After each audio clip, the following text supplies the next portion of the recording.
শুভ সকাল বন্ধুরা, আশা করি তোমরা সবাই ভালো আছো, যে যেখানে আছো সুস্থ আছো। আমিও ভালো আছি, রিমিও মোটামুটি ভালো আছে। আর আমার অনেক অনেক স্বাগত তোমাদেরকে, আর অনেক অনেক ভালোবাসা। এখন বাজে সকাল 6টা, আর আমার সব বাসি কাজ সারা হয়ে গেছে। আমি আর বাসি কাজ তোমাদের সাথে আজকে কোনো কিছু কাজ আমি শেয়ার করিনি। আমি বাসি কাজ করে এসে এখন এই ঘরে আসলাম। রিমিকে ওষুধ দেওয়া হয়ে গেল, আর আমার মানে কাপড়ও ছেড়ে আমি এখন চা বসাবো, আর রান্নাটা এখন বসিয়ে দেবো। দোকানটাও খোলা হয়ে গেছে। আর বাড়ি আসার পরে তোমরা তো দেখছো আমি এদিক ওদিক ছোটাছুটি করছি মেয়ের সাহায্যের জন্যে।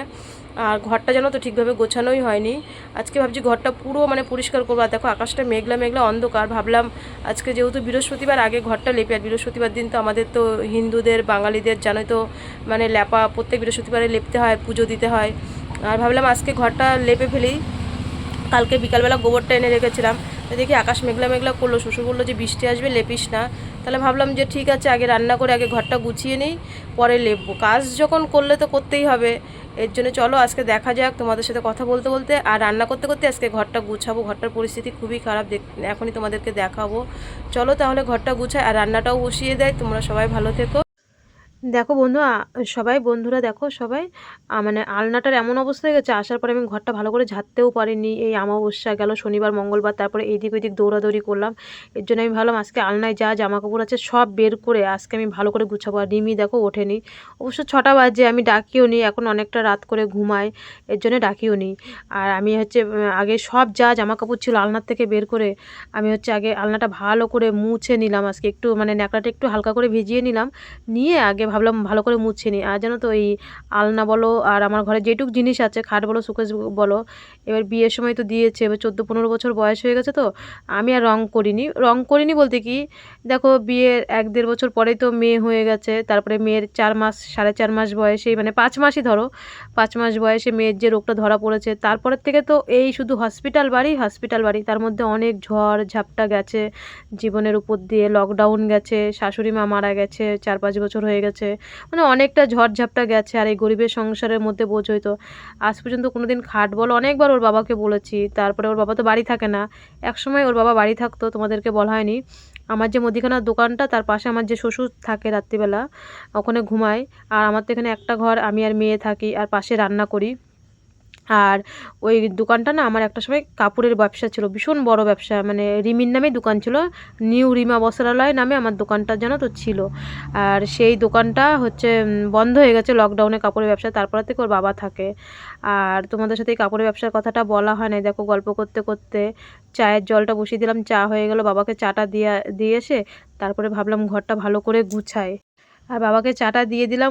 বাবা বলল যে তুই একটু দোকানটা দেখ, আমি কটা মাল নিয়ে আসি। আর আমার মানে শ্বশুর বাবা আমাকে তুই তুই করে ডাকতো, শাশুড়ি মাও ডাকতো, মাও হচ্ছে আমাকে তুই তুই করে ডাকতো।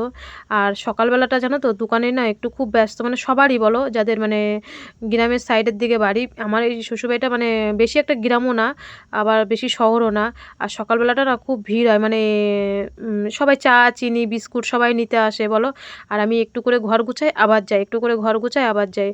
যেহেতু বাবা মাল আনতে গেল, মাল আনতে গেছে। এই যে এই ব্যাগটা দেখছো না, আমি যে ব্যাঙ্গালোরে কাজ করতাম মানে একটা দিদির বাড়িতে, ওই দিদি অনেকটা সাহায্য করেছে আমার মেয়ের চিকিৎসার জন্য। এই দিদি আমাকে ব্যাগটা দিয়েছিল, ব্যাগটা ছিঁড়ে গেছিলো। তারপরে ঘরটা গুছানোর পরে কিছু পুরান জামা কাপড় ছিল, এই ব্যাগটার মধ্যে আমি ভরে এখানে রেখে দিয়েছি, যে ইঁদুর টিঁদুর কাটবে তার থেকে এক জায়গায় গুছিয়ে রাখি। আর দেখো ঘর গুছাতে গুছাতে প্রায় না দোকানে যাচ্ছি আসছি, চা করলাম, তার মধ্যে একটু করে কাজ করতে সবটাই তো সামলাতে হয়।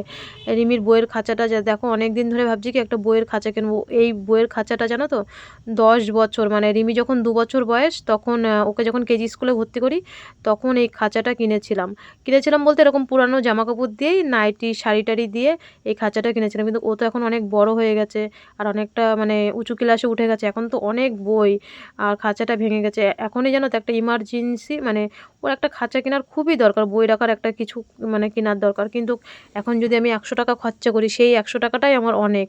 আমি একটা যার জন্য শাড়ি কিনি না, একটা নাইটি কিনি না, কিচ্ছু কিনি না, মানে যতটুক না থাকলে আমি খুব মানে কঠোরভাবে আমি মানে দোকানদারি করে হিসাব করে আমি চলি, খুব কঠোরভাবে, কেননা আমি লোকের থেকে এখন সাহায্য তুলছি।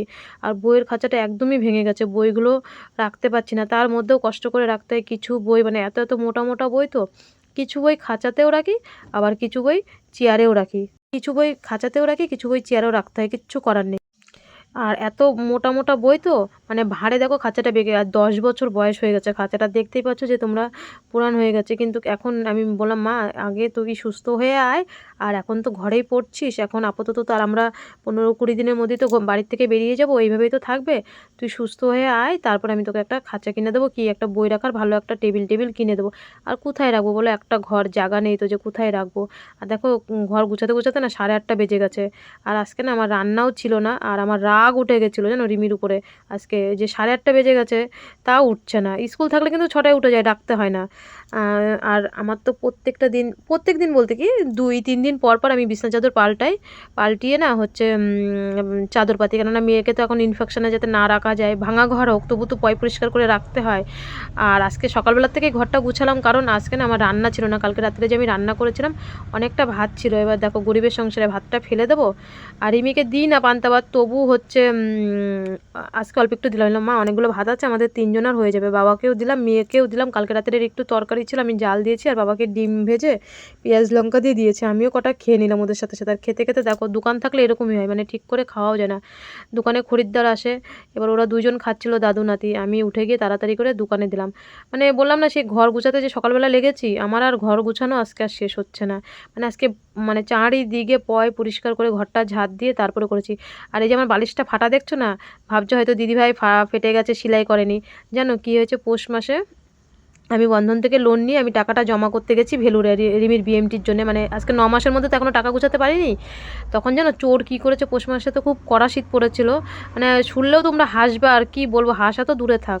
বালিশটা ফাটাটা দেখলে না, চোর যেন ঢুকে কি করেছে আমার ঘরের, যেন না আমার আলমারি সুকেশ টুকেশ সব ভেঙে চুরি করে নিয়ে বালিশে, ভাবছি কি আমি মনে হয় টাকা পয়সা রেখেছি, যেন হাসির কথা না বলো। আর এরকম হচ্ছে বালিশটা এরকম করে ছিঁড়ে দিয়ে গেছে, আমার তোষক তারপরে যা যা ছিল সব ছিঁড়ে দিয়ে গেছে। qualify the word but also counted to classes when they is expect that adverb is. আর এদিকে দেখো রিমি পড়তে বসে গেল, আমি ওকে একটু পড়াতে বসে বসে ঘর গুছাই, দোকানও দেখতে হয়, আর এইভাবেই আমার নিত্য চলে। আর এদিকে দেখো দুপুরবেলা এখন 12টায় বেজে গেছে, রান্না করতে হবে, যেহেতু সকালবেলা রান্না করিনি, এই টক ডাল আর নিরামিষ তরকারিটা রান্না করলাম, আর কিছু বেশি কিছু রান্না করিনি। আর সেই বললাম না চোরের কথা, যেটা বলতে বলতে আমার সুকেশটা তারপরে আমার আলনাটা যেটুকু আছে আলমারি সব ভেঙে দিয়ে চুরি করে নিয়ে গেছিলো। মাত্র আমার 15,000 টাকা শুধু বন্ধনের কিস্তিটা ছিল, কিছু পাইনি। আর দেখো রিমি না আমাকে একটু সহযোগিতা করে, এখন স্কুল নেই তো টাইমটা পাস হচ্ছে না, কি করবে, এর জন্য আমাকে দেখো তরকারিগুলো না বসে বসে কেটে দেয়। হ্যাঁ, বলছে সারাদিন ঘরে আটকিয়ে রাখি, কারোর সাথে তো মিশতে দিই না, আর আজকে ওর মেজমাও বাড়ি নেই, কারোর সাথে মিশতে দিই না। আর রিমি তার মানে আমার সাথে এখন ভালোই হেল্প মানে করে, ঘরে যেহেতু আছে সারাদিন ঘরে থাকে, আমি কারোর সাথে মিশতে দিই না। আমি বলি না মানু, কারোর সাথে মিশতে হবে না, একটা বছর তুমি তোমার মতন সাবধানে থাকো। যাই হোক, কথা বলতে বলতে দেখো রান্না হয়ে গেল, এখন ঘর বাড়িটা ঝাঁট দিয়ে ভাবছি স্নানটা করে আসি। আর তোমাদের সাথে কথা বলতে বলতেও আমার সব কাজ করা হয়ে গেছে। আর কটা বাসন ছিল রান্নার পরে, তাড়াতাড়ি করে বাসন কটা মেজে নিয়েছি। মেজে ভাবলাম বাবাকে বললাম তুমি স্নান করে নাও, মেয়েকে বললাম স্নান করে নাও, তারপরে আমি স্নান করব। আর আমার বাসন মাজার পরে আমি হচ্ছে বাসনগুলো এখন মেজে নিয়ে রিমির আর বাবারও স্নান হয়ে গেল। বললাম ভাত দেবো, আর আকাশটা না মেঘলা মেঘলা করছে, যে রিমিকে ভাত দিয়ে আমি এখন স্নান করতে যাবো। আমি স্নানটা করিনি, ওগুলো খিদে পেয়েছে, মানু তুই খেয়ে না, আমি ওকে মানু মানু বলেই ডাকি। আর দেখো চুলটা কেটে একদমই ভালো লাগছে না। আর দেখো তোমাদের সাথে কথা বলতে বলতে আমি স্নানও করে আসলাম। আর যেই স্নানটা করে এসে ভাবছি ভাত খাবো, আকাশে না খুব মেঘ ধরেছে, আর অন্ধকার করে এসে ঝড়ও নেমে গেছে, এর মধ্যে কারেন্টটাও চলে গেছে। বাই বাই, ভালো।